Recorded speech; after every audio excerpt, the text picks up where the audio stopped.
let's start sitting nice and tall. And we'll begin with Om. Take a moment to close your eyes.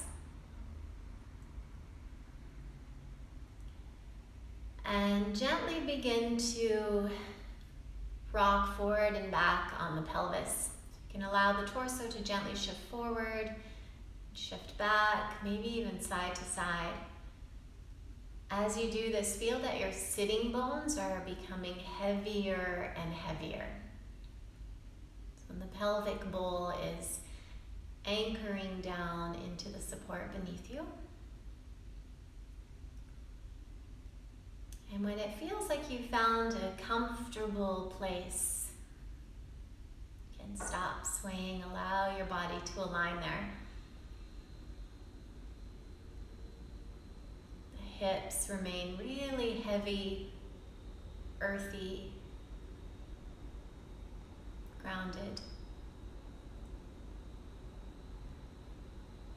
And then your attention can ascend up the central column of your torso to the heart space, center of the chest. And imagine that this area of your body is made of air. It's like the sky, so much space around your heart, your lungs.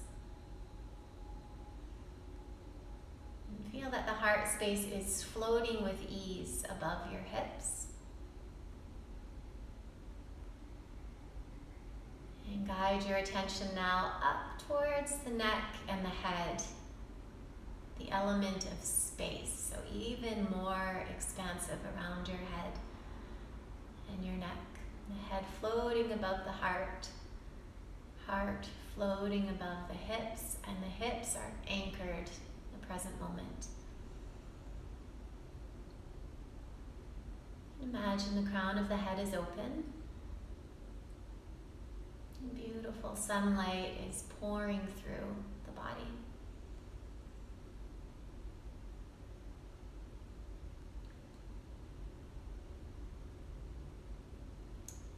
And we'll do our Om in a broken way today. So we'll start first with the Ah sound.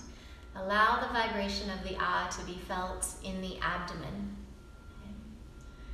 And you can think of the vibration of the sound as moving through, relaxing anything that's tense in that area. You can even think of it like that construction thing, breaking up the concrete. All right, take a deep breath in.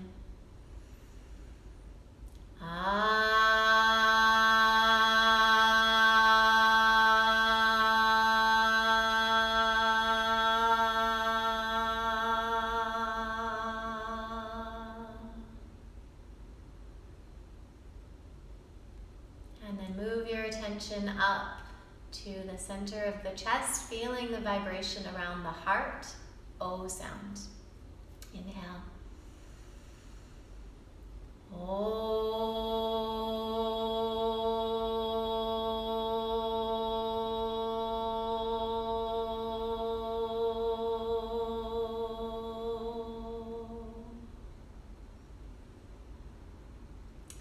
Coming up into your head, sound. Feel that the right and left hemispheres of the brain are becoming balanced, merging together. This vibration in the base of the brain and the crown of the head.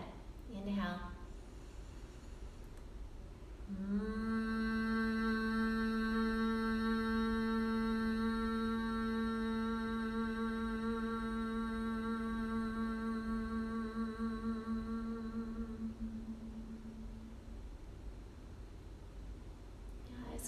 Take a few breaths, and we'll do one complete Om now, breaking it into those parts. Ah in the abdomen, O vibrating around the heart, in the head. And think of this Om as an offering of self-love. So you're kindly sending this vibration throughout your body. Inhale.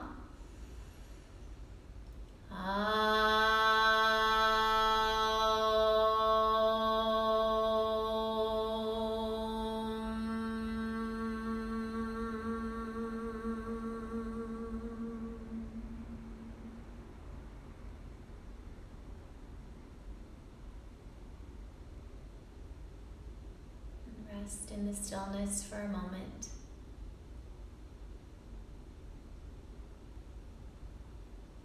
All the answers are in the stillness.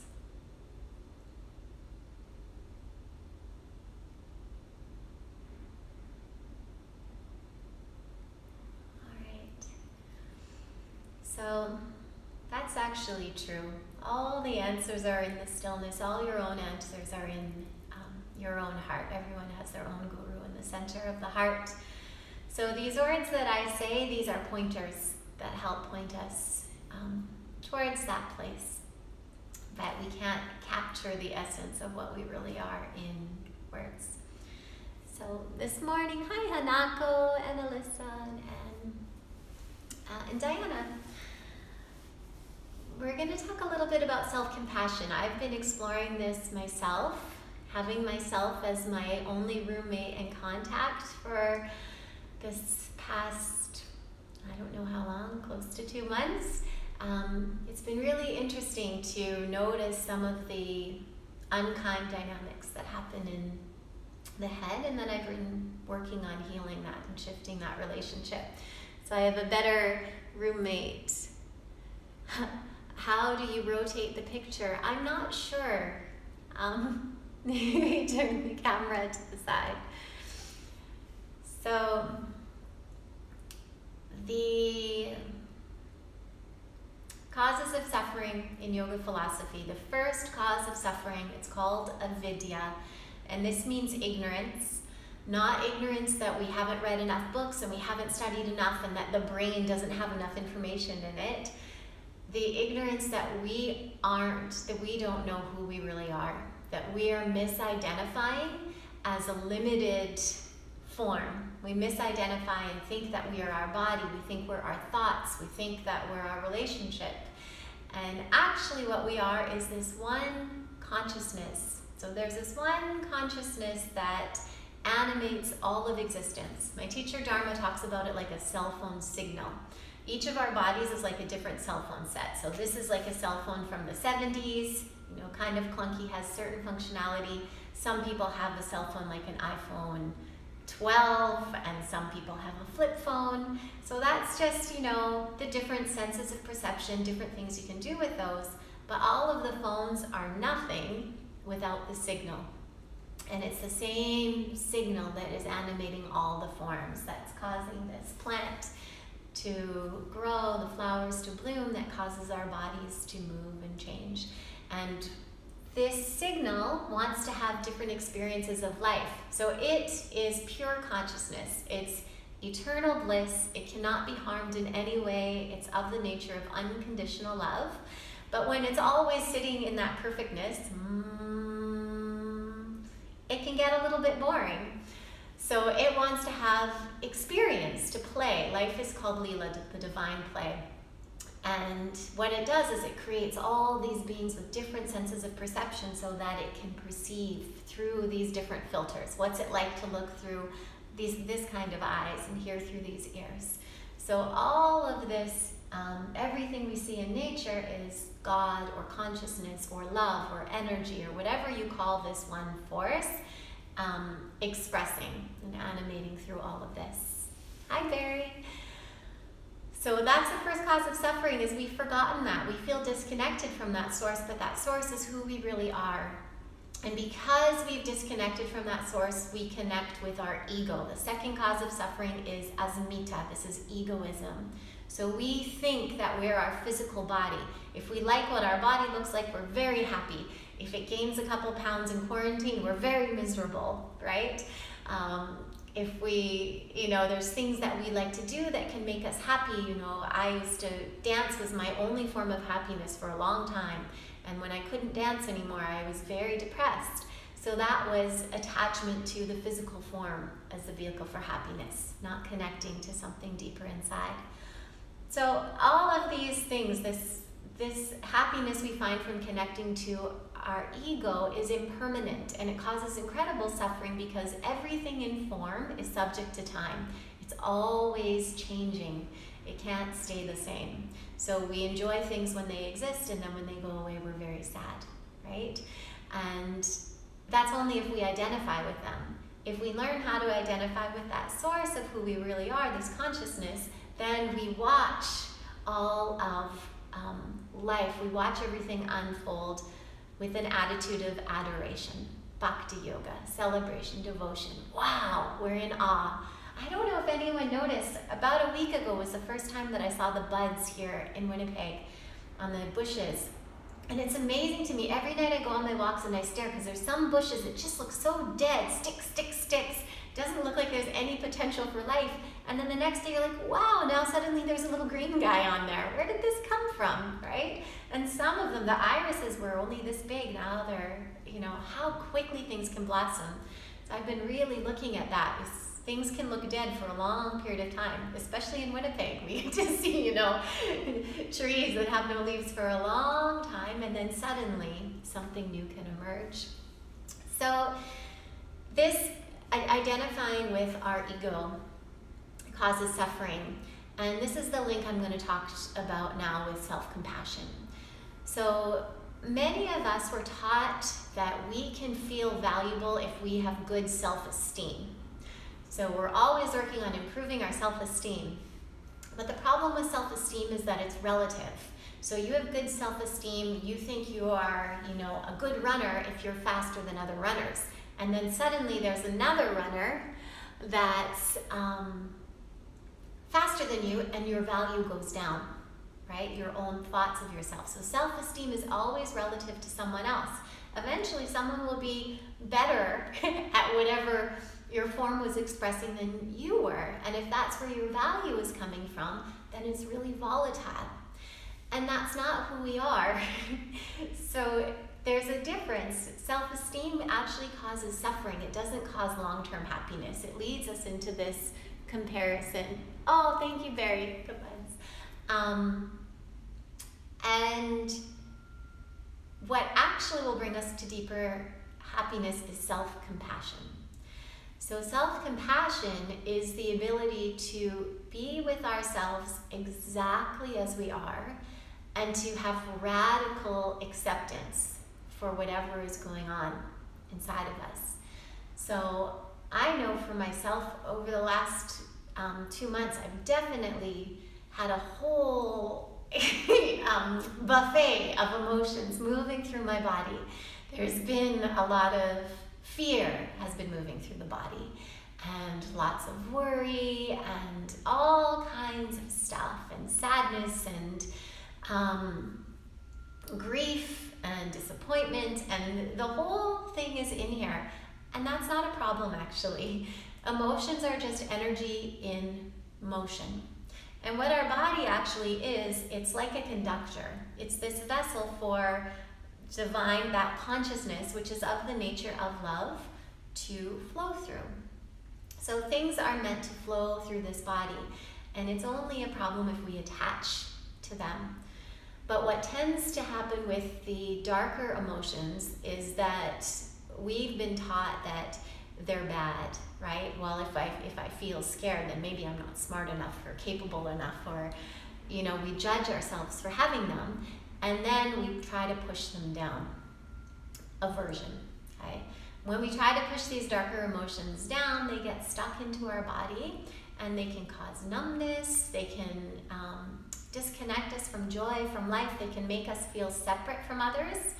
Instead of healing actually comes from connecting to our common humanity and knowing that we're all interconnected and that we all go through the same things. So self-compassion is this radical acceptance of whatever is arising in the body so that you can see it and you can be with it. And when we actually allow ourselves to be with what's moving through our body, and then there's like this alchemy. The darker emotions have, they have something for us. There's gifts for us in all of them. So we can start to realize what those gifts are. The gift of anger, if you have anger arising in your body, it's often because you need to restore your boundaries, that somehow you have abandoned yourself, or you haven't taken good care of yourself. And this comes from also lack of self-love. When we think that we're not worthy of love, then we won't treat ourselves well. We'll look for others to say we're valuable or we're worthy, and we'll act out of integrity from how we really want to act. So self-compassion is the action of treating yourself the way that you would treat a really good friend when they're going through something difficult. A lot of us, if someone you really love is suffering, usually we offer them kind words. We sit with them, we say, it's not so bad. We help them not to be so hard on themselves. We say, don't worry, this will pass, all of these kinds of things. But then when we are going through something, our mind tends to magnify it and think, oh, this is the worst thing in the world, I'm a bad person, this is because I'm not good enough, I'm different from everyone else. And self-compassion is the ability to observe all of this happening in the system, to realize that this is just part of being human. So to actually reconnect, to take ourselves out of that imposed isolation that our brain has created, to realize that, it's part of being human, and then to offer kindness to ourselves. So I said on Monday mornings I'm doing a living yoga coaching series right now. So some students that want to talk more about philosophy and specific questions and how to live life through a yoga lens. We're meeting every Monday at 9:30 to 10:30 on Zoom. So some of you have already heard this story, but I'm going to share it again because I think it may be helpful to express this. But as I've been going through the last few weeks, especially observing self-compassion, I was on a walk with my parents last weekend, and my dad said something that triggered me. And I didn't realize in the moment that I was triggered, and I said something snappy back, just really quickly. And then as soon as I said it, my whole body felt ugh. And there was no awareness. I didn't know what was going on. I just knew that I felt bad. And then we kept walking. And then shortly after, I was like, I started to cry. And I said, I'm sorry. I'm just aware right now. There is a lot of fear and sadness in my body right now. There's so much moving through here. And it caused me to say that comment, which I was judging myself for, because I'm like, you're trying to be a yoga teacher. The first step of yoga is compassion, and that was a mean thing to say, right? And then that uncompassionate sentence that I said resulted in me having less compassion for myself. So it was a double whammy. It was like, here's some hate and here's some more hate. And I was feeling this, and then as soon as I started to cry and be with it, I'm like, I'm sorry. I realized I said that because I felt triggered, because there's so much fear and uncertainty and all of this that's moving through the body. So my unawareness of what was going through the system caused me to act in an unskillful way. They were fine with it. They really think nothing of it. It wasn't actually that harsh what I said, but it didn't sit well. And I was grateful to have the opportunity to see what was actually working behind the scenes. So then it was fine. We went about our walk, and then later in the day, I was up here and I was feeling again more stuff. I'm like, what's happening? So I brought my hands to my heart and I took a few breaths, and tears started to come again, and I realized, this is shame. I feel really ashamed of myself that I said that. And I could hear the thoughts, which I normally wouldn't hear. They're usually hiding more behind, but they were saying, you're a bad person for saying that. You shouldn't say that. All of this self-judgment coming on the body. So being able to see this was a gift, and then I was able to pause and say, this is shame. It hurts to feel shame, and it hurts to, when the mind is saying these kinds of things to the body. And I just took a few moments to be with it, to really feel it. Many of us know when we actually feel the sadness, when we actually allow the tears to move, or we allow things to move through our body, we end up feeling better after it anyways. So it's that holding in that's making us not feel great. So as I saw it and I mindfully observed it, I could feel that it was starting to move. And then I reminded myself, you're not the only person who feels this. I am very certain right now I'm not the only person who has fear and anxiety moving through the body. That's very clear, and this is always clear actually. So then I allowed myself to feel connected with others, even in my own space, and then I offered some kindness. It's okay, you're doing your best. You were afraid, you'll get to try again, and don't, all of this. So these also, all of our actions, all our words, everything we say, this is the nature part of who we are. It's not the real self. So the nature, I don't know who said this quote. The quote is, "You're perfect as you are, and also you could use a little improvement." And basically what that means is we need to radically accept ourselves as we are right now, to offer ourselves love and compassion. And actually from offering the love and compassion is where the healing will come. So hate doesn't actually cure hate. If we're constantly judging or pushing down these things in our body, or these things of the life experience that we think aren't acceptable, they're just going to stay there. What we resist persists and grow and grow and grow and grow. But if we actually offer ourselves the self-compassion so that it's safe to allow these things to rise up, because the body knows, okay, she's not going to be so mean to me. She'll see it, she'll receive it with kindness, she'll hold it, and then that allows things to shift. You're not alone. Yes, thank you, Barry. Thank you. So offering a kind place for ourselves. So I'm going to be offering a 4-part workshop through Sadhana Now on this starting next week. It's Monday and Wednesday next week from noon till 1 in Winnipeg time, Central Time, and then the following week, Monday and Wednesday. So we'll actually break it down and go into some more exercises with this and meditations. If that's something you'd like to be part of, I'd love to have you there. There's more info somewhere on this wall, or you can message me.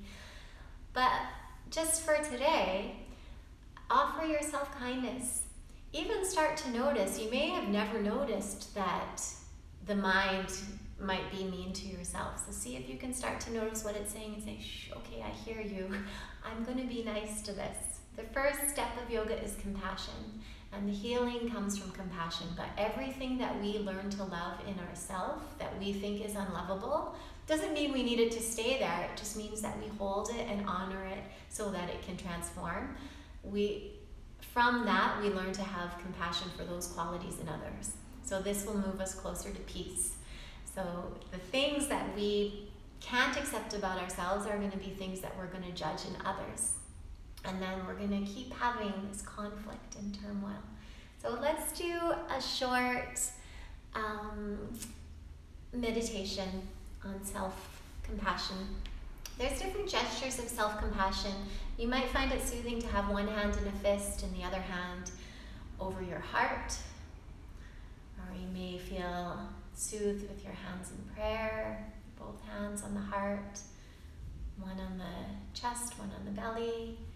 You can even, some people, it feels nice just to rub your forearms like this, or to have a hand in the cheek.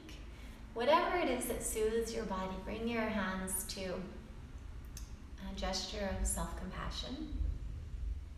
And allow your eyes to close. Nothing is bad or wrong. Everything simply is. It's nature evolving.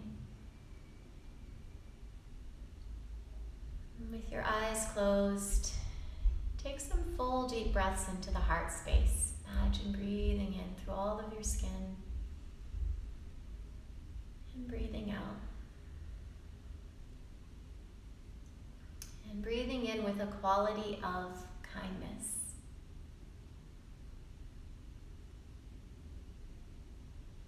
Breathing out whatever you don't need.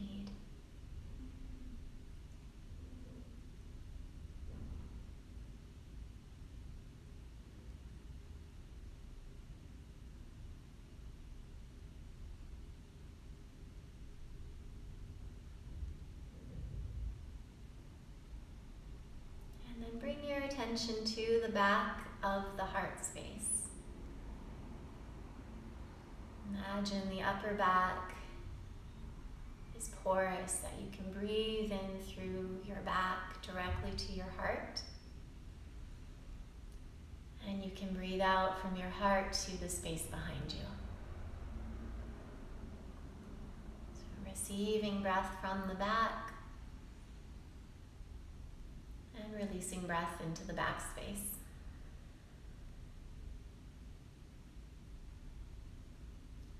And imagine behind you is either a beautiful angel or some kind of nurturing, loving figure with their arms held open, supporting behind you. If you resonate with the Hindu goddesses, you can imagine Lakshmi holding her hands behind you, or maybe Mary or the mother, whoever you connect with, is being really loving the earth.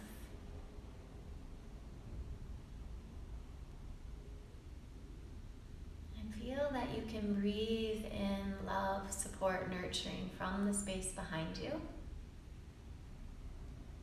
And as you exhale out through your back, it's gently held, supported, seen.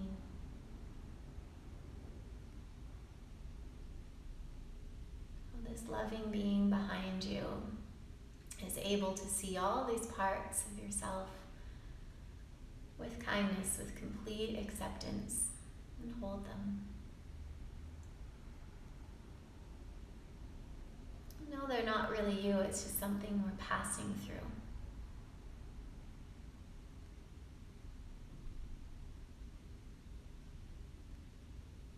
If emotions arise, let emotions arise. It's no problem.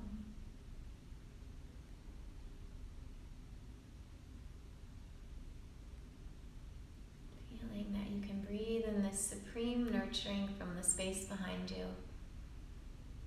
and give it anything you need help bearing.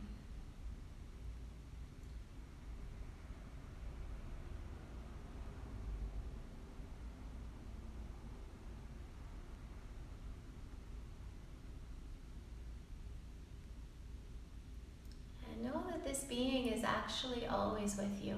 Not just one. There's actually many, many, many helpers on different levels. All kinds of beings in different subtle realms that are helping us and guiding us. So allow yourself to stay connected to the invisible support that's around you. Be through the whole day. One of the practices of yoga is Ishvara Pranidhana. This is surrender. And you can surrender to this help from a higher, wiser being.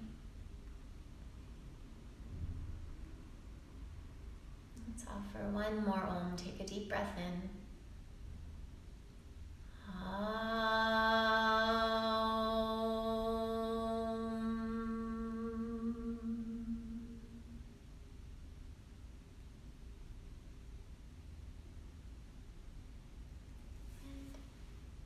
Thank you. I hope this was helpful. I hope you are exceptionally kind to yourselves today. If it's nice where you are, it's really good to go out and hug a tree. The energy of a tree is really powerful, and even just holding your hand on a tree can help to rebalance your nervous system. So if you're one who's been feeling lots of anxiety, you can go out and be in nature. All right? Lots of love.